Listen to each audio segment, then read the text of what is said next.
بسم اللہ الرحمن الرحیم۔ محترم ناظرین و سامعین، ایسے دور اور ایسے حالات میں جب لوگ نوکریوں کے لیے مارے پھر رہے ہیں، کہیں سے ویکینسی کی خبر آ جائے تو دوڑتے ہوئے پہنچ جاتے ہیں، دفتروں کے آگے لائن لگی ہے، آئیے کیوں نہ ایک ایسے چھوٹے سے نسخے پر عمل کر لیں کہ اللہ تعالیٰ رزق کے اسباب بھی کھول دیں، نوکریوں کا مسئلہ بھی حل ہو جائے، جابز بھی مل جائیں، لیکن اہتمام کر لیجئے، عمل کر لیجئے اور یقین کر لیجئے رسول اللہ صلی اللہ علیہ وسلم کی حدیث پر۔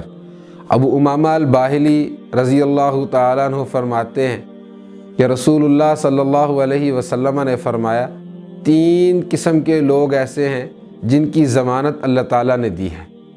ثلاثۃ، 3 قسم کے لوگ ایسے ہیں ضامن علی اللہ، ان کی ضمانت اللہ پر ہے۔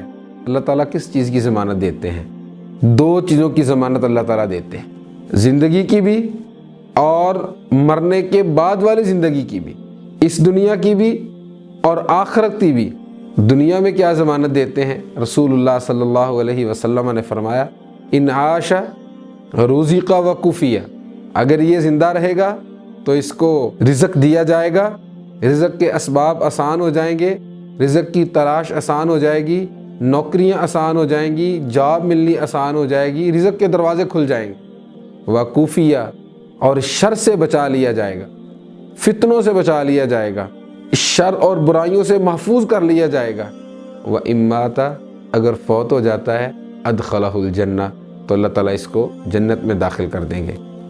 پہلا شخص من دخل بیتہ فسلم فہو ضامن علی اللہ، اپنے گھر میں داخل ہوتا ہے تو سلام کرتا ہے، جب گھر میں آتا ہے تو سلام کرتا ہے، اس کی ضمانت اللہ پر ہے۔ دوسرا وہ شخص من خرج الی المسجد فہو ضامن علی اللہ، نماز کا وقت ہو گیا، اپنے گھر سے نکلا، مسجد میں گیا، جا کے نماز ادا کی، اس کی ضمانت اللہ پر ہے۔ ومن خرج فی سبیل اللہ فہو ضامن علی اللہ، اللہ کے راستے میں نکل گیا، اللہ کے دشمنوں کے ساتھ جہاد کرنے کے لیے، لڑائی کرنے کے لیے، قتال فی سبیل اللہ کے لیے اپنا گھر چھوڑ دیا، اپنے گھر سے نکل گیا، فہو ضامن علی اللہ، اس کی بھی ضمانت اللہ پر ہے۔ آئیے ان 3 کاموں کا اہتمام کر لیجئے، یا ان میں سے جن کا بھی اہتمام ہم آسانی سے کر سکتے ہیں ان کا اہتمام کر لیں، رزق کے دروازے کھل جائیں گے، جابز، نوکریاں، رزق کے اسباب آسان ہو جائیں گے، اور اللہ تعالیٰ شر سے بھی محفوظ کرے گا، اور اللہ تعالیٰ آخرت بھی خوبصورت بنا دے گا۔ والسلام علیکم ورحمۃ اللہ وبرکاتہ۔